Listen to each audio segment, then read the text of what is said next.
En esta oportunidad hablaremos de las drogas y la antigüedad remota y las drogas.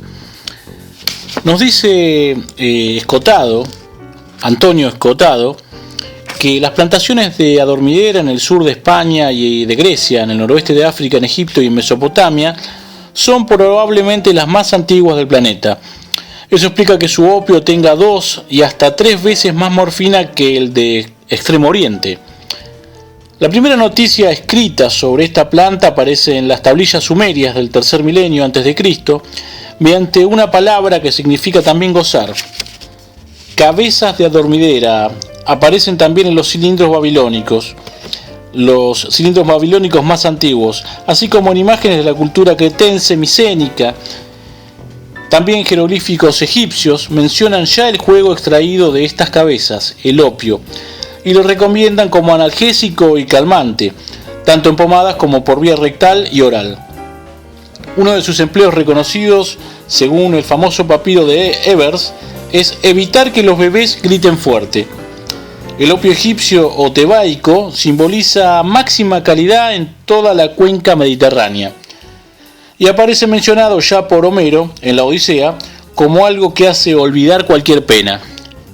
Si el cultivo de adormidera parece originario de Europa y Asia Menor, el de cáñamo remite a China. Los primeros restos de esa fibra, fechables hacia el 4000 a.C., se han encontrado allí y un milenio después en el Turquestán. Un tratado chino de medicina, escrito en el siglo I, aunque sobre materiales que dicen remontarse al legendario Shen Nung, redactado 30 siglos antes, afirma que el cáñamo, tomado en exceso, hace ver monstruos, pero si se usa largo tiempo puede comunicar con los espíritus y aligerar el cuerpo. Inmemorial es también el empleo del cáñamo en la India. El Atharva Veda considera que la planta brotó cuando cayeron del cielo gotas de ambrosía. La tradición brahmánica cree que agiliza la mente, otorgando larga vida y deseos sexuales potenciados. También las principales ramas del budismo celebraron sus virtudes para la meditación. En usos médicos, la planta formaba parte de tratamientos para oftalmia, fiebre, insomnio, tos seca y disentería. La primera referencia mesopotámica al cáñamo no se produce hasta el siglo IX a.C., en tiempos de dominio asirio, y menciona su empleo como incienso ceremonial. El brasero abierto era ya frecuente entre los escitas, que arrojaban grandes trozos de hachís sobre piedras calentadas y precintaban el recinto para impedir la salida del humo. Una técnica parecida usaban los egipcios para el kipi, otro incienso ceremonial cargado con resina de cáñamo. El cultivo del cáñamo es también muy antiguo en Europa occidental. Según datos paleobotánicos, ya en el siglo VII a.C. los celtas exportan desde su enclave de Massilia, Marsella hoy, cuerdas y estopa de cáñamo a todo el Mediterráneo. Muchas pipas y la propia casta de los druidas, expertos en filtros y medicamentos, indican que esa cultura conoció su empleo como droga. El uso de solanáceas alucinógenas, belenio, belladona, daturas y mandrágora también se remonta a viejos testimonios en Medio y Extremo Oriente, aunque la variedad y cantidad de este tipo de plantas sea muy alta en Europa. El dios galo Belenus es el origen de la palabra belenio. Ligadas tradicionalmente con el brujo y su oficio, a estas plantas se atribuyen fenómenos de levitación, fantásticas proezas físicas, telepatía y delirios, cuando no la muerte por intoxicación aguda. A juzgar por los abbats del medioevo, quizás fueron los druidas antiguos quienes aprendieron a dominar estas violentas drogas, empleándolas en contextos tanto ceremoniales como terapéuticos, al igual que para hacer filtros. América no conoce el belenio, la mandrágora y la belladona hasta el descubrimiento, pero sí son autóctonas allí. Daturas de la especie de Brugmansia y ante todo el tabaco, otra solanácea psicoactiva que es la droga reina del continente, serán también conocidas en América. con fines recreativos, religiosos y terapéuticos, así como en ritos de pasaje, Tabacos de mayor o menor potencia se mascan, fuman y beben desde Canadá hasta la Patagonia Argentina. Sobre las plantas de tipo visionario no hay en Europa ni en Asia testimonios antiguos tan claros. Solo los chamanes de Siberia y otras zonas septentrionales de Europa parecen haber mantenido desde siempre usos rituales de setas psicoactivas. En América, sin embargo, se conocen docenas de plantas muy visionarias. Ya en asentamientos preagrícolas del séptimo milenio anterior a nuestra era, se han encontrado semillas correspondientes a esta familia. A partir del siglo X a.C. hay piedras hongo entre los monumentos de la cultura de Izapa en la actual Guatemala, que seguirán esculpiéndose por distintos puntos de la Mesoamérica durante más de 1000 años. Al siglo X a.C. se remontan también deidades de la cultura chavín, cuya sede fue el actual Perú, que en algunas tallas de piedras sujetan un cacto visionario. Al siglo IV a.C. pertenece una pipa en cerámica con forma de venado que tiene entre los dientes un botón de peyote. Pictóricas y escultóricas, las obras maestras americanas relacionadas con este grupo de drogas no tienen paralelo en la antigüedad.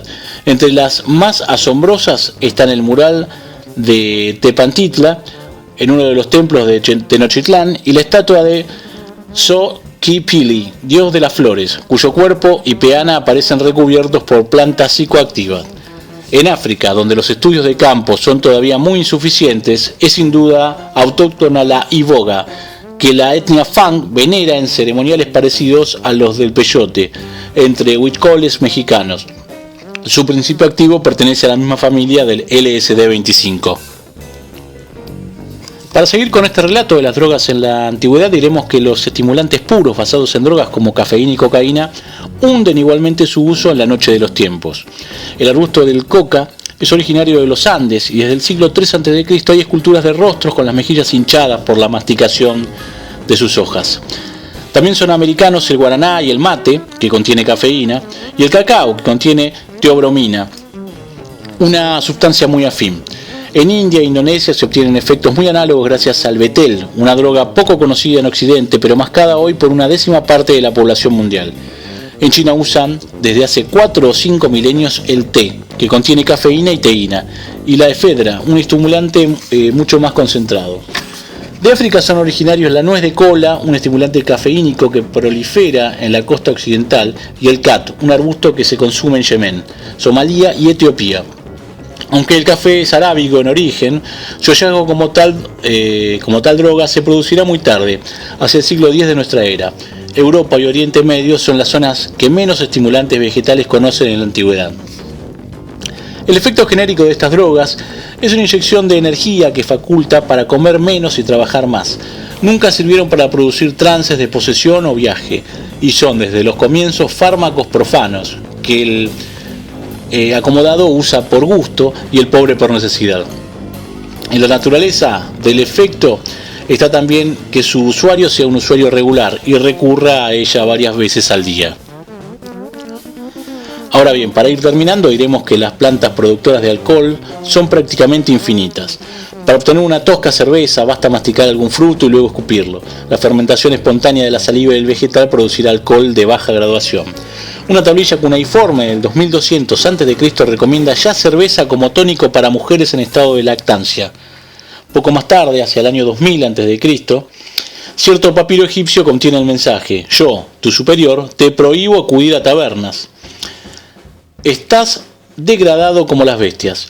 En otro papiro hallamos la admonición de un padre a su hijo: me dicen que abandonas el estudio, que vagas de calleja en calleja, la cerveza es la perdición de tu alma. Pero cervezas y vinos están en el 15% de los tratamientos conservados, cosa notable en una farmacopea tan sofisticada como la del antiguo Egipto, que conoce casi 800 drogas distintas, nada más y nada menos. Poco más tarde, en el siglo XVIII a.C., la negra estela de diorita que conserva el código del rey babilónico Hammurabi protege a bebedores de cerveza y vino de palma. Su ordenanza 108 manda ejecutar por inmersión a la taberna que rebaje la calidad de la bebida. Rara vez se ha ensayado un remedio tan enérgico contra la adulteración de una droga. Numerosísimas son las referencias al vino en la Biblia hebrea.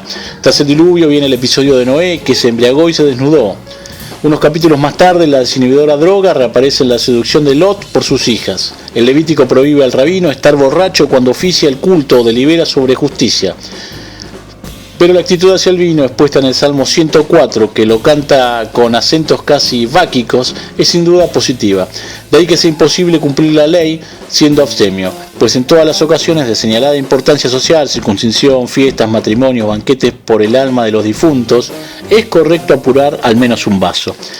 Sin embargo, el Antiguo Testamento distingue puntualmente entre vino y bebida fuerte. Isaías y Amos, los profetas más críticos con borracheras de reyes y jueces, hablan casi siempre de bebidas fuertes, cosa que desde luego no se refiere a caldos de mayor graduación alcohólica, pues los aguardientes solo aparecerán milenios después, sino a vinos y cervezas cargados con extractos de alguna otra droga, o varias.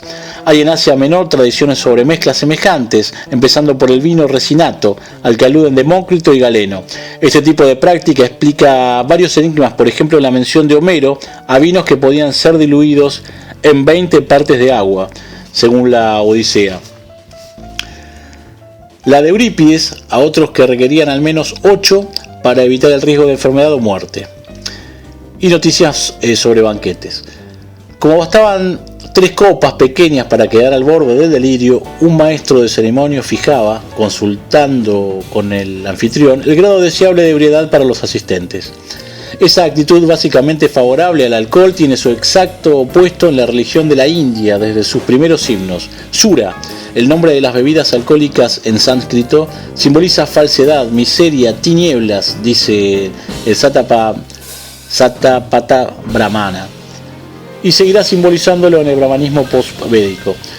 Tampoco serán gratas las bebidas alcohólicas al budismo, aunque por diferentes razones. El santón budista prefiere el cáñamo como vehículo de ebriedad, mientras el brahman guarda una sociedad rigurosamente cerrada, donde desinhibidores tan poderosos como las bebidas alcohólicas amenazan el principio de incomunicación absoluta entre castas.